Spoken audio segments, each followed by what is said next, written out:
hay una sintonía del Espíritu Santo. Y hoy, cuando nos recuerda a nosotros el Papa, que tenemos que renovarnos como invitación en la fe, la esperanza y la caridad, nos invita también a que hagamos que actualicemos estas dimensiones teologales porque son regalo de Dios. Así de sencillo. Dios son de las famosas virtudes infusas que Dios nos da, la fe, la esperanza y la caridad como un regalo, pero que uno tiene que hacer crecer. Es decir, son don, pero también son tarea. Es un regalo, pero que tienes que utilizar. Si no, ¿cómo? ¿Cómo los hacemos crecer? Acuérdense que si el grano de trigo no muere, si no es plantado por alguien, el grano por sí mismo no tiene patitas, ¿verdad? Y va y se mete en la tierra, ¿no? Necesita que alguien lo ponga en la tierra adecuada. Así, la fe, la esperanza y la caridad. Ya la tenemos, pero necesitamos ejercerla, cultivarla, sembrarla, cultivarla, podarla para que dé el fruto que tenemos que dar y que tiene que dar en nosotros mismos. La espiga no es para autoconsumo, la espiga es para alimentar a otros. Ese es un modo de cultivarla. En la medida en que nosotros pongamos en juego la fe, la esperanza y la caridad, será en la medida en que crezca en nosotros. ¿Ustedes conocen este libro?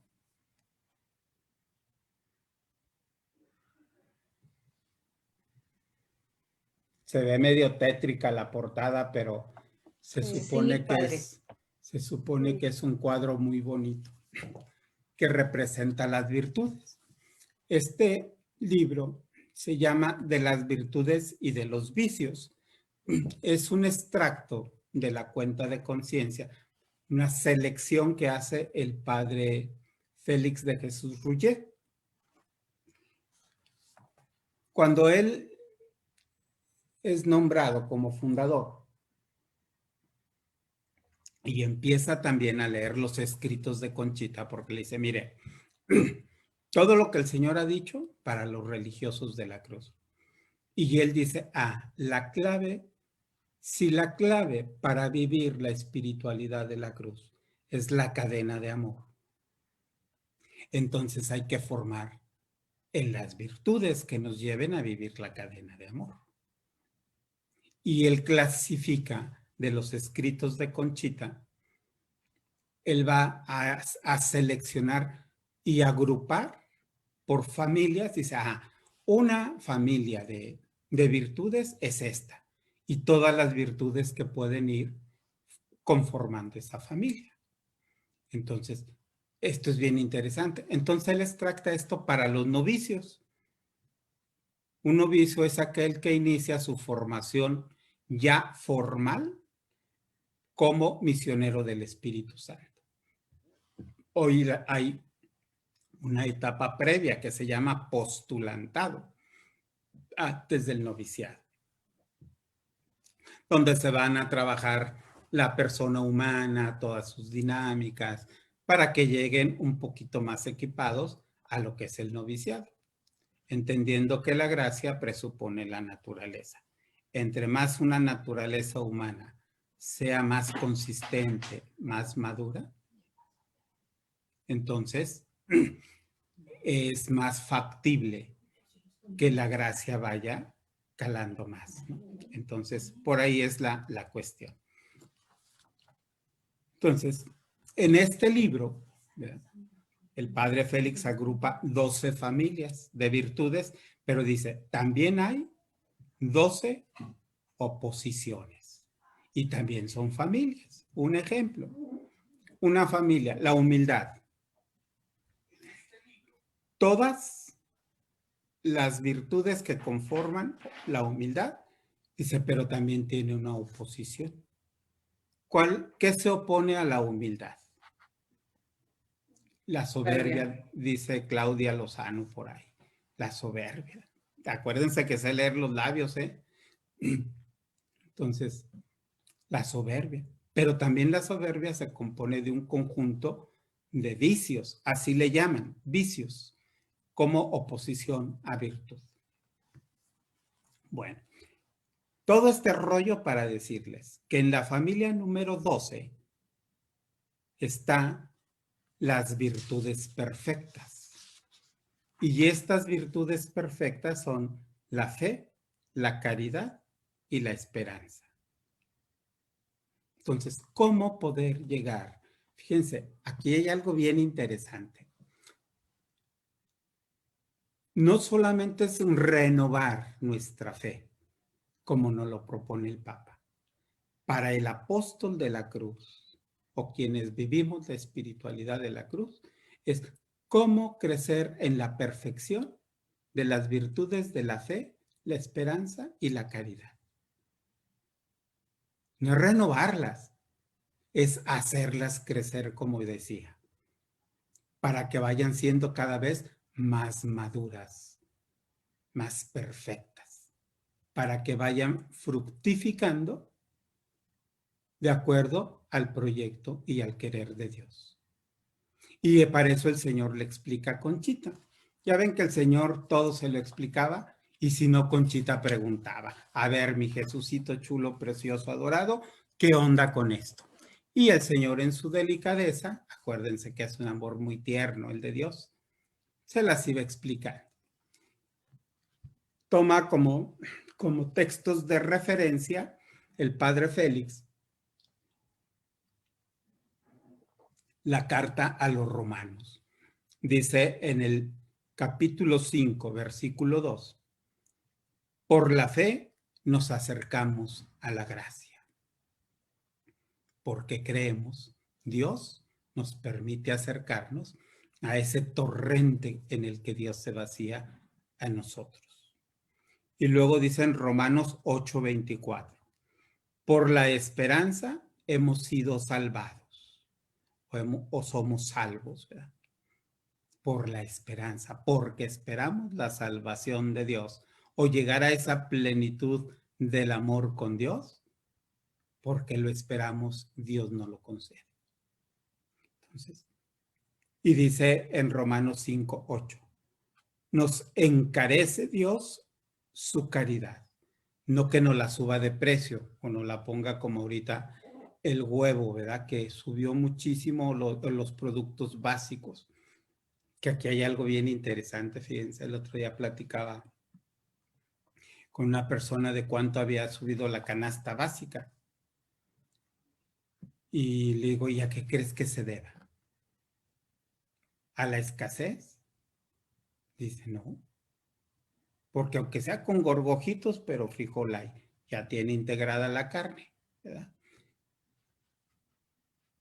¿A qué se debe el encarecimiento? Porque ahorita la gente con el salario que tiene y que muchos no tienen trabajo o que están muy limitados, porque en algunas empresas le llaman día solidario, un día trabajan o trabajan 2 días y descansan uno, pero el día que descansan no se los pagan. Entonces el salario baja, el poder adquisitivo baja, entonces no van a estar comprando carne como compraban antes. Entonces, ¿qué pasa? Si tú ya no puedes comprarme el ribeye para la carne asada, pero sí me puedes comprar frijol y huevo, entonces ¿en dónde tengo que aumentarte el precio? En lo que sí me vas a comprar. Es parte de los rejuegos de la mercadotecnia o del mercado. Oferta y demanda, acuérdense. Bueno, se cierra el paréntesis cultural, nada más para decir que no es el encarecimiento que nos hace Dios. Nos encarece, nos encara Dios su caridad. Nos la pone en la cara su caridad. Entonces, vean, ya después cuando ustedes sean biblistas, ojalá y se especialicen en esta carta a los romanos. Es bellísima. Es todo el testamento de fe de Pablo ante los gentiles, a los romanos precisamente. Y es donde se va a suscitar la fe en el centro del imperio romano. Y de ahí se va a desprender la fe ya más universal. Pero bueno, ese es paréntesis cultural, ¿verdad? Yo las quiero especialistas en todos, en carta a los hebreos, en el Evangelio de Juan, en las cartas juánicas. Así soy yo de exagerado, ¿verdad? Lo bueno es que ustedes me hacen caso luego, si no. Bueno, entonces, este es el contexto que pone el padre Félix. Carta a los romanos y nos dice, la fe nos acerca a la gracia, la esperanza nos hace contemplar la salvación y la caridad nos muestra a Dios. Entonces, empieza. La fe es una virtud teologal que solo yo la produzco, sé medir su hermosura y apreciar su valor. Ya empezamos con el texto de Conchita. Y este es el diálogo que ella empieza a tener con Jesús. Es una luz oscura que arrastra al hombre hacia su Dios por medio de la humildad. Vean cómo lo define. Es una luz oscura. Se le adelantó a las pantallas, a los fondos negros de los iPad y de los iPhone, ¿no? Parece una contradicción, que eso es lo que quiere resaltar. La fe nos lleva a estar en esa alternancia donde entendemos muchas cosas, pero a la vez no vemos nada. O no vemos nada, pero caminamos con la certeza de que ahí está Dios. Acuérdense cómo estaba Conchita en los ejercicios, en una desolación tremenda.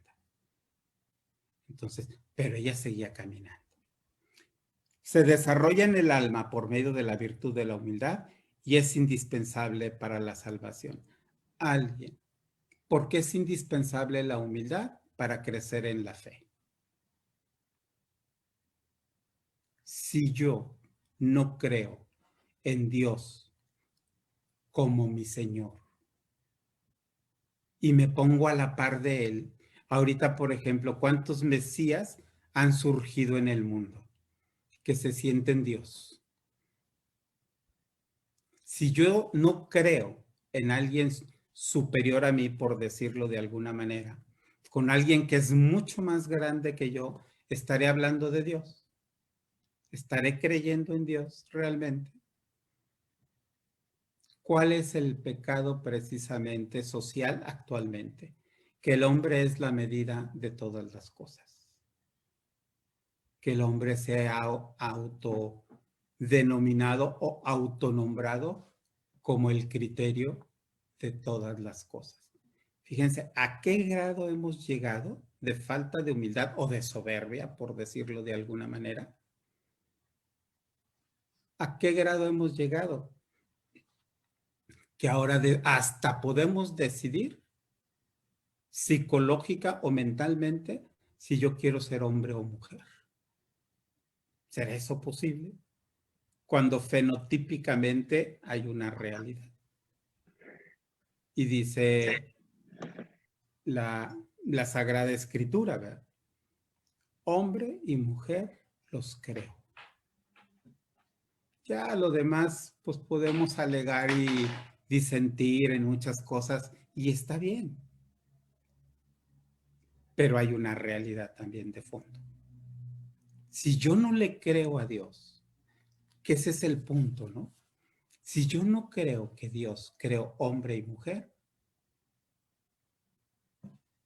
puedo decir lo que sea, ¿no? En cambio, si yo sí creo que Dios creó hombre y mujer, digo, a ver, ¿en dónde está el problema? No se trata de condenar a nadie, ¿eh? Eso que quede clarísimo. No se trata de condenar, de señalar, de decir, de moralizar. No, se trata de analizar qué está pasando. Y en el fondo, lo han dicho mucho los obispos, en el fondo es que el hombre ha querido prescindir de Dios desde que se autoerige como el criterio de todas las cosas. Dejó a Dios afuera. Hombres de poca fe. Por eso la humildad es indispensable para hacer crecer en la fe, porque me sitúa quién soy yo frente a Dios. O sea, soy criatura. Si yo no creo que soy criatura, me voy a sentir como Dios. ¿Cuál fue la tentación en la que cayó Adán y Eva? No, hombre, si tú comes de ese fruto, vas a ser como Dios, ¿o no? Entonces, la humildad, repito, me sitúa quién soy yo frente a Dios y frente a los demás. Por eso le dice el Señor, se desarrolla por medio de la virtud de la humildad. Además, es indispensable para la salvación. Si yo creo que me voy a salvar por mí mismo, por mis méritos,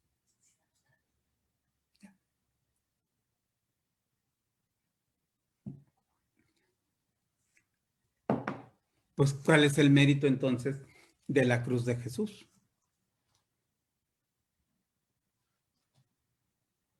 Pues ninguno, porque me salvé yo solito. Si yo creo que por mis comportamientos, por mis acciones, me voy a salvar, lo único que hace eso, en un lenguaje de Conchita y muy humanamente hablando, todas mis conductas y mis comportamientos me van a llevar a un sitio o a un lugar más cercano o más lejano de Dios. Pero la salvación la voy a tener. Pero voy a participar de la fiesta. Y qué padre cuando Dios diga, ay, mira, ya llegó el Candia, vente acá, no te quedes atrás, vente aquí adelantito, ¿verdad? Dice, y yo le digo, oye, ¿y con quién vienes, Candia? Pues con unas doñas de allá de, ya sabes dónde. Va a decir, ah, no, ya sí que te esperen afuera, tantito. No, le digo, no, pues son invitadas, que pase, ¿no? Bueno, por eso la humildad es bien importante y es indispensable para la salvación y crecimiento en la fe. La fe es la prueba que exige Dios al entendimiento humano.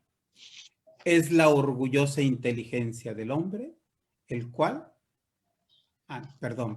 La fe es la prueba que exige Dios al entendimiento humano, a la orgullosa inteligencia del hombre, el cual así correspondiendo a la fe, compra el cielo. Es decir, yo puedo pensar muchas cosas, muchas. Y puedo tener grandes disquisiciones teológicas incluso. Pero finalmente me doblo ante lo que no puedo ver. Digo, yo creo esto, yo pienso esto, yo puedo constatar esto, pero no puedo decir quién es Dios. No lo puedo definir así como puedo definirme a mí. A mí me conozco. Y es más, muchas veces ni nos podemos definir a nosotros mismos, ¿no? ¿Cómo estás? Yo siempre digo, sentado, parado, caminando, aquí tomándome un cafecito. Si yo digo tomándome un cafecito, estoy diciendo lo que estoy haciendo, no cómo estoy. ¿Sí? Y si me dicen, ¿cómo te sientes? Me siento muy contento porque ya puedo dar una charla, me siento muy triste porque no puedo correr todavía, en fin, expreso sentimientos, voy al sentir. El otro es, ¿cómo estás? Una postura que tengo. Y el que estoy haciendo es la acción que estoy realizando. Y a veces no distinguimos nosotros entre esos tres verbos, ser, estar y qué hacer. Entonces, la fe, ¿a dónde va? dice, al entendimiento, al entender. Y hay cosas que no voy a entender de Dios. Y la humildad me va a decir, pues ni busques entender. Conchita, con toda la experiencia mística que tiene, hay cosas que le pregunta al Señor, oye, mi Jesucito, pero entonces ¿esto qué onda? Dice, o sea, es curiosa, eso no lo vas a entender ni aquí ni en el más allá. Eso no puedes entenderlo. Y hay otras cosas que le dice, ya cuando estés allá conmigo, lo vas a entender. El iPhone de Alanka, estaban ahí echándonos unos salmos, porque eso ya como en hebreo, ¿verdad? Bueno, la fe es el escollo en donde la soberbia cae. La fe rinde a los pies del Omnipotente el juicio del hombre y hace meritorios sus actos. La fe es el farol luminoso que alumbra el camino oscuro del espíritu. La noche oscura de San Juan famosa, ¿no? Solamente por fe caminas. Pues no le entiendo. No sé ni por dónde, pero camino. ¿Cuál es la misión de la fe? La misión de esta virtud sublime es la de sobrenaturalizar los actos del hombre. Es la que nos hace trascendernos, la que nos lleva más allá de lo humano. Decía el padre Félix, el misionero del Espíritu Santo tiene que darlo todo y un poco más. Tratando de entender esto, nos lleva a sobrenaturalizar, ir más allá de nuestro propio razonamiento o de nuestro propio entendimiento. Se capta cómo se madura en la fe a través de las virtudes. ¿Cuáles son las virtudes que acompañan a la fe? Humildad, entendimiento.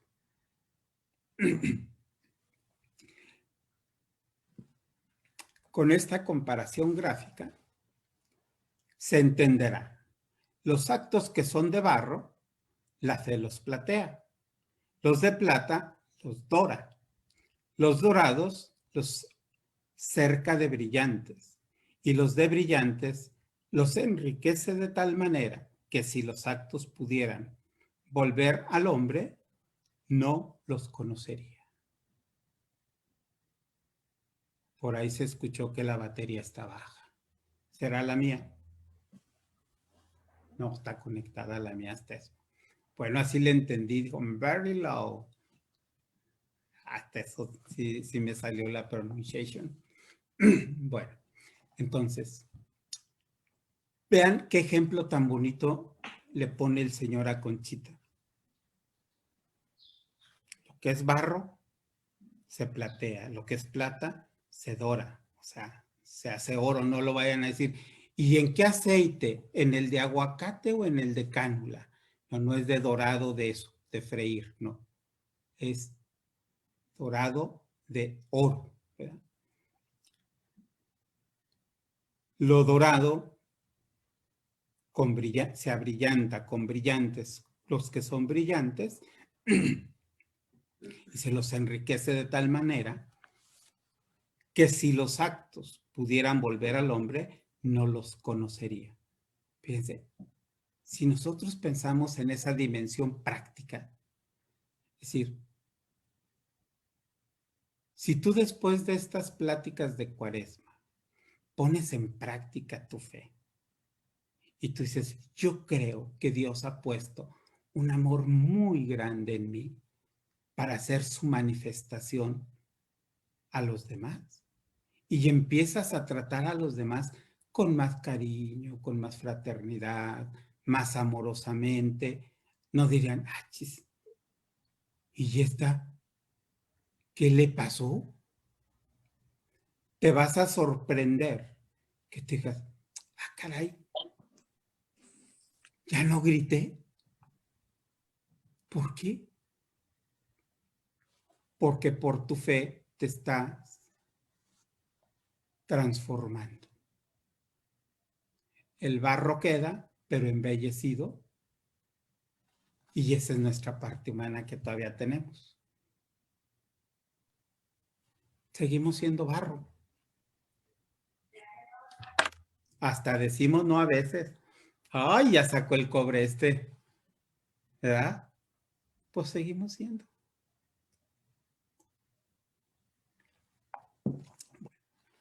Entonces, dice el Señor, la fe es el fundamento de la perfección. Es una luz especial del cielo con que el alma ve a Dios en este mundo. Entonces, por la fe podemos contemplar a Dios. Podemos comunicarnos con Él. Y estos son ejemplos de fe que les va poniendo. Tiene otros. Para llegar a decirle, la fe espiritual perfecta consiste en traspasar todo lo creado, todo lo natural, fijando su mirada en un solo punto, Dios, y jamás separándose de Él. Cuando ustedes contemplen a Dios en donde quieran, ojo, cuidado con caer con un teísmo, ¿verdad? Es decir, ay, ahí hay una piedra, ahí está Dios. No, es creación de Dios. Sino cuando lleguemos a contemplar a Dios, que su presencia no sea tan familiar que podemos nosotros percibir, contemplar su presencia. Esa es la fe perfecta, la que nos lleva a contemplar, insisto, a Dios. Y jamás separándose de Él en ninguna circunstancia de la vida ni en la muerte. Este es padre, ¿no? Cuando puedo estar en plena comunión con Dios. ¿Qué efectos prácticos tiene esta fe perfecta en mi vida? Cuando puedo contemplar el rostro de Dios en el otro.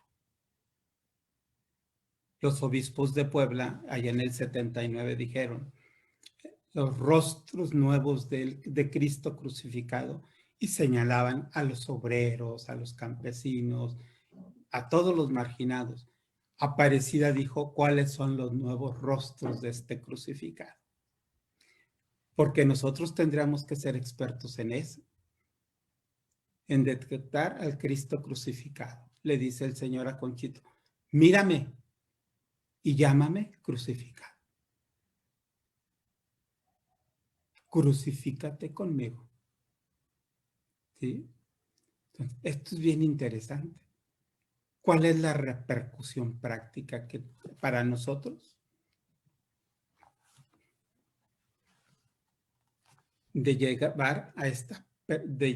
a esta fe perfecta.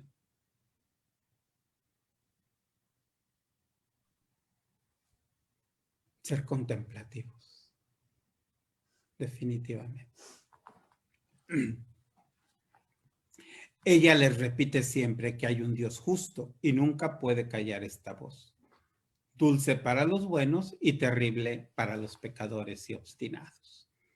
La fe nos habla a la conciencia. Quienes se obstinan en el pecado, pues sí, va a ser una conciencia bien fuerte. Estás mal, esto no está bien. Oye, ¿no tienes miedo de condenarte por tus actos? Pero no para condenar, sino para que tomes conciencia de que Dios está contigo. De que Dios espera de ti mucho más de lo que tú te imaginas. Imagínate, eres contribuidora, colaboradora de la salvación. Y esto no es cualquier tarea y ni cualquier cosa, ¿eh? Porque Dios te ha dado esa gracia. La vida del Espíritu es vida de martirio, es decir, vida de cruz, aún en el ejercicio de las virtudes. Porque la fe rasga el velo de los misterios y el alma que posee esta virtud siente y a veces como que ve mi presencia real en la Eucaristía. Es decir, ¿por qué es martirio? Porque se vuelve testigo. El mártir es el testigo. ¿Y qué mejor testigo que la Eucaristía? En donde podemos contemplar más a Dios. Si no es en la Eucaristía, en su presencia real. No es solamente la hostia consagrada la que estoy adorando. Realmente llego a contemplar a Jesús Eucaristía, a Dios ahí presente. Este es el misterio de fe por excelencia y misterio de amor. El alma pura se ve arrastrada por este misterio de fe y si no contempla en él a Dios cara a cara, su esplendor, o lo menos la vislumbra, su mismo ardor la consume y con la viveza de la fe se anonada ante la grandeza de la Eucaristía, comprendiendo con luz sobrenatural algo del amor de Dios. Finalmente dice un cantito que ustedes yo creo que se saben, cantan y entonan muy bien. Eucaristía, milagro de amor. Eucaristía, milagro de amor. Eucaristía, presencia del Señor. Digo, con voz tipo José José, pero ahí más o menos me salió, ¿no? Qué bonito, Eucaristía, milagro de amor, presencia del Señor. Son cantitos que luego repetimos, pero que si los meditamos en ese clima de adoración eucarística, nos puede llevar a crecer en la fe. Son actos pequeños y la fe así se alimenta. La esperanza, le explica el Señor. La virtud de la esperanza es una virtud sobrenatural divina, una virtud del cielo.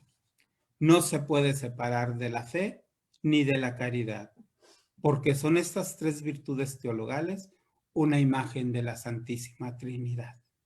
Son virtudes divinas que proceden del mismo Dios y son inseparables. Y le explica algo bien bonito el Señor a Conchita. La esperanza, dice Jesús, yo, Jesús, soy su esperanza y también su camino. El que me sigue no anda en tinieblas, pero el camino que yo presento es la cruz. Y el que quiera venir en pos de mí, niéguese a sí mismo, tome su cruz y sígame, poniendo su pie en mis huellas ensangrentadas, es decir, en mis huellas hechas ofrenda de amor. La esperanza que es Jesús es una estrella que desde toda la eternidad existe, la cual se anunció al mundo y pasó por él iluminándolo. Y ha dejado en él su purísimo evangelio y nos espera en la misma eternidad. Esta esperanza existe en los altares y en cada momento ahí nos espera, porque es la misma fidelidad. ¿Ya pasó la basura? Sí, yo creo que sí. Eso están diciendo, ¿verdad? Bueno, esta esperanza existe en los altares y en cada momento ahí nos espera, porque es la misma fidelidad y no nos puede abandonar. Esta es una belleza. La Eucaristía te espera. Tienes esperanza porque eres esperada. Esperamos a quien nos espera. Acuérdense que Él nos amó primero. Por eso el señor arzobispo insiste, quienes ya puedan ir a la Eucaristía de manera presencial, no se la pierdan, los están esperando. Más allá de el temor al contagio y todo eso, hay que tener precauciones. Estoy de acuerdo. Y hay que ser muy precavidos, estoy de acuerdo.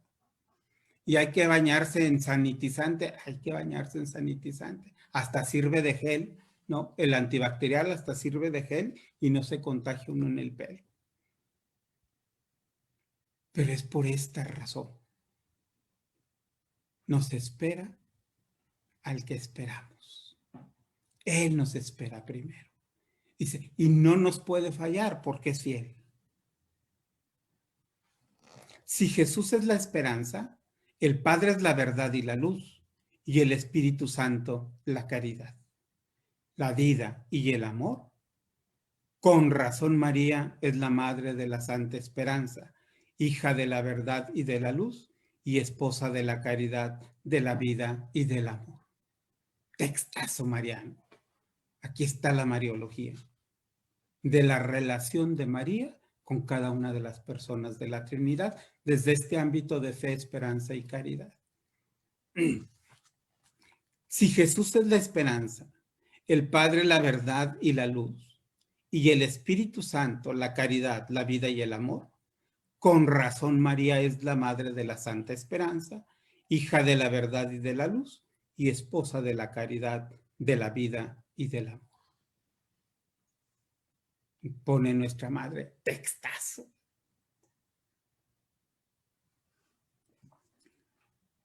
¿Y qué es la caridad? Es la virtud de las virtudes. Se puede considerar en el Espíritu Santo como un asiento eterno. Por el Espíritu Santo se obra la santificación, perfección y unión de las almas con su Creador. El Espíritu Santo es la caridad como el centro de todas las virtudes y de toda santificación y perfección, porque da vida, luz y calor a todas las virtudes. Sin caridad no se da lo demás, como expresión de la fe y de la esperanza. Es como en donde se va a proyectar lo que creemos, lo que esperamos y lo que damos. Lo que creo, lo que espero y lo que doy, como caridad. Puede ser tan grande, la caridad con ser tan grande se abaja como la madre que da la mano al pequeño de sus hijos. Por eso es humildad. Te abajas. Carta a los Filipenses. Jesús, siendo de condición divina, no retuvo para sí esa condición. Se abajó. Se hizo uno de nosotros para mostrarnos la grandeza del amor del Padre. Y entonces le dice Jesús a Conchita, la caridad con ser tan grande se abaja como la madre da la mano al más pequeño de sus hijos. Y esto es bien interesante. En una ocasión hicimos un ejercicio para enseñarnos a ver desde donde el otro veía. Y entonces decíamos, a ver, cuando una mamá lleva a un pequeño de la mano, dice, no tienen la misma visión. La mamá ve acá arriba y el niño ve acá abajo. Y todavía cuando lo lleva la mamá, apúrate. No sabe que el niño no ve lo que ella está viendo. Y a veces el niño se puede tropezar o puede chocar con algo y todavía lo regaña. Fíjate, el niño va confiado de la mano de la mamá. ¿Quién es la que debe de fijarse? Y entonces nos hicieron el ejercicio. Dice, pónganse a la altura del niño. Nos pusimos de rodillas. Dice, ahora sí, exíjanle de acuerdo a lo que están viendo. Y se vuelve uno más benévolo, más comprensible. Entiende uno más al otro. Y esto aquí decimos, hay que saber ponerse en los zapatos del otro. Hay que ponerse a la altura del otro. Por eso Dios se abaja, para ponerse a nuestra altura. Para decirnos, miren, desde donde ustedes están, si se ponen de pie, van a alcanzar a ver aquello. Si crecen, si no son enanos en la fe, van a alcanzar a contemplar. Si crecen en la esperanza, van a llegar a esa vida de unión. Si crecen en la caridad, serán colaboradores de la salvación. Pero el camino es la cruz. Hasta eso es simbólico, ¿no? Mirarán al que traspasaron, no abajo, arriba. Y le dice el Señor a Conchita, sube, te quiero crucificada conmigo. Contempla desde aquí al hombre. ¿Y qué contempló Jesús? Padre, perdónalos, no saben lo que hacen. No han aprendido la dimensión del amor. Esto es bellísimo, bellísimo. Por eso la caridad sobrenaturaliza todo y se abaja para que nosotros crezcamos. No para quedarse enana con nosotros, sino para hacernos crecer. Es como nuestro crecilac, ¿no? Nos alimenta con el amor mismo de Dios.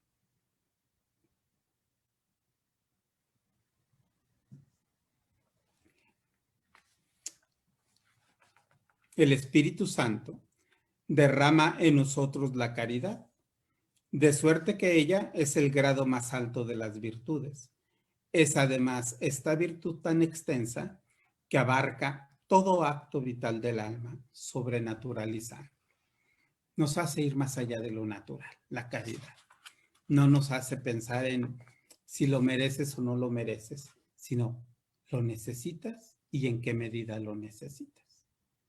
El amor nunca sobra, pero hay que darlo en la justa medida. Para que no echemos a perder a nadie por el exceso de amor. Ojalá lleguemos a amar como Cristo, que nos amó hasta el extremo, ¿verdad? De dar la vida. Y yo creo que en el día a día sí lo hacemos, yo creo. Pero también las manifestaciones de ese amor tienen que ser con la justa medida, creo yo. Cualquier acto de virtud, aún el más heroico, si no va envuelto de la virtud de la caridad, si no lleva su sello, de nada sirve para la vida eterna. Nada tiene valor sino lo que lleva en sí la marca de la caridad, pues es la dispensadora de los merecimientos del hombre. Es la que da actividad al alma para obrar en la práctica de las virtudes. Vean la importancia de la caridad. Así como decimos, con María todo, sin ella nada, es con la caridad todo, sin la caridad nada. Podemos hacer cosas muy buenas, pero si no van selladas con la caridad, pues son actos muy buenos. ¿Cuál es la diferencia entre un filántropo y un cristiano que se vive en la caridad? El filántropo hace cosas muy buenas en favor del hombre, pero no lleva el sello de la caridad. Lleva el sello de la generosidad, eso sí. ¿Por qué se diferencia de la caridad? Porque la caridad se hace por amor. Y es una manera de entregar, de donarte todo mi amor a través de pequeños actos. A lo mejor no te doy una casa, pero te doy un burrito para que te alimentes, pero es tanto el amor con el que te lo doy que supera el acto de darte una casa. Imagínense esto aplicado a la relación esponsal o a las relaciones en el matrimonio. De veras, hay personas que tienen muchos bienes, muchos, pero no los disfrutan. Y todavía dicen, pero si todo lo he hecho por ti, malagradecido o malagradecido, pero falta la caridad. Dijo una vez una doña, pues sí, mijo, tú haces todo por mí y has hecho muchas cosas, pero nunca me has dicho que me amas. ¿Qué le estaba faltando? El sello de la caridad. Acuérdense, la caridad, si la da el Espíritu Santo, hay que sellarlo con amor, con el sello del amor. Como dijo aquel candidato, ¿verdad? Lo firmo ante notario y lo cumplo. Entonces, es el sello que le dice el Señor a Conchita. El centro de la caridad acá en la tierra está en el dolor. Por lo mismo, el dolor es el trono de la caridad. Ojo, no es el dolor del sufrimiento así a lo pariente, dicen, sino es el dolor. O sea, se sella con el dolor que implica amar. porque muchas veces nos va a costar el desprendimiento de nuestro propio querer. No muchas veces, siempre será el desprendimiento del propio querer.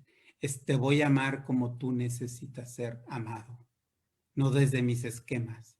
Y eso provoca dolor, provoca arrancarte tus esquemas mentales.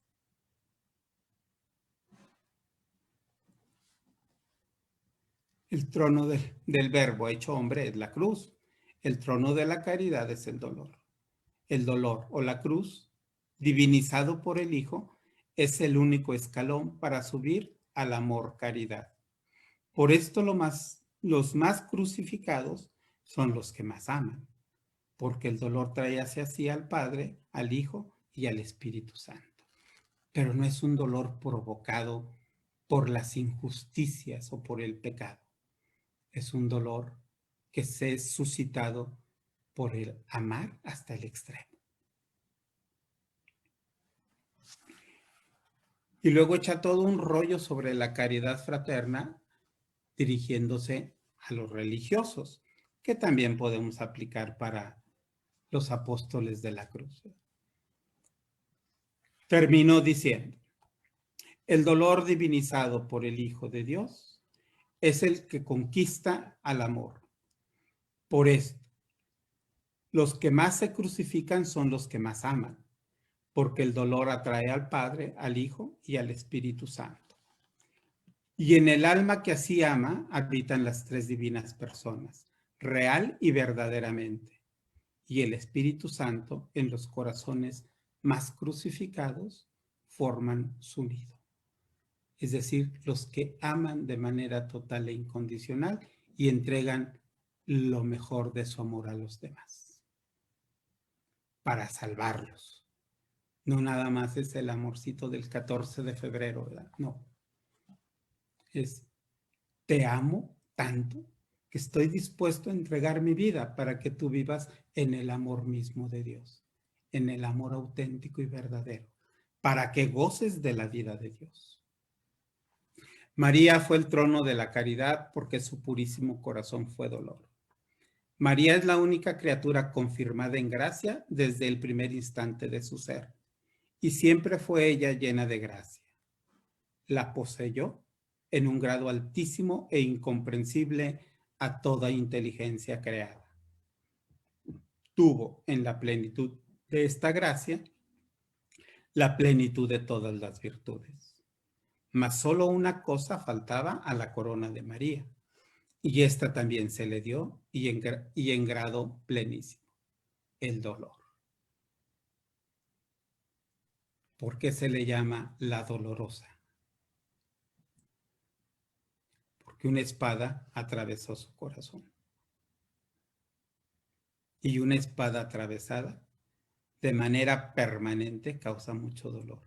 Pero era la espada del amor. Acuérdense que fue poseída por el Espíritu Santo.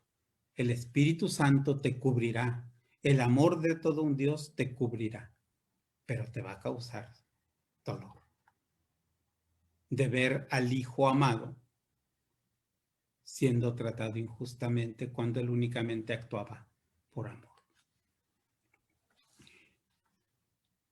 Y eso era lo que le faltaba, le dice el Señor a Conchita. Solamente le faltaba el dolor. María no tuvo enemigos, puesto que a todos los tenía bajo sus plantas. No tuvo vicios que combatir, ni pasiones contra quienes luchar. Nació perfectísima, santísima, y tuvo altísima unión con Dios desde el primer instante de su ser. María fue vaso purísimo que contuvo todas las virtudes. El dolor también engrandeció a María, porque el único crisol de María fue el dolor. Pero un dolor sobre todo dolor, porque su corazón estuvo lleno siempre de un amor sobre todo amor. Este es muy bonito. Un dolor sobre todo dolor, porque su corazón estuvo siempre lleno de un amor sobre todo amor. María tenía la plenitud del Espíritu Santo, por eso amaba a Dios con el mismo amor de Dios, pero pasado por su ser de criatura. La voluntad de María estuvo identificada con la voluntad del Padre. Y la voluntad divina que me destinó al dolor fue el martirio de María y la espada con que siempre tuvo traspasada el alma. Así la voluntad divina fue instrumento de la virtud de María, y que ella, fidelísima como ninguna criatura, se abrazó a ella en pasión y en mi muerte. Es así como el amor y el dolor constituyeron la vida de María. Ese es el amor activo, el amor que nos hace actuar en favor de Dios, en favor de los demás. ¿Cómo ven estas virtudillas perfectas? ¿Complementan las otras, lo que ya habíamos visto del Papa y de Monseñor Luis María Martínez? Y aquí está directito del Señor para Conchita. Ya si ustedes se quedaron un poco picadas de la araña, como dicen, pueden leer la 12ª o 12ª familia de las virtudes, para que crezcan en la fe, la esperanza y la caridad.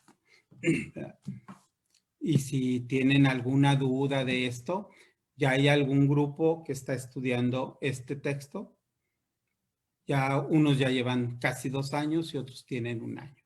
Pues ahí pregúntenles.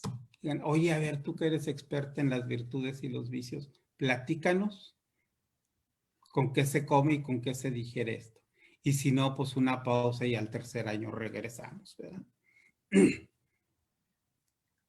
Bueno, nos vamos a disponer para la Eucaristía, para darle gracias a Dios por estos 3 días que nos ha permitido compartir y profundizar, aunque sea un poquito, en lo que son las virtudes teologales.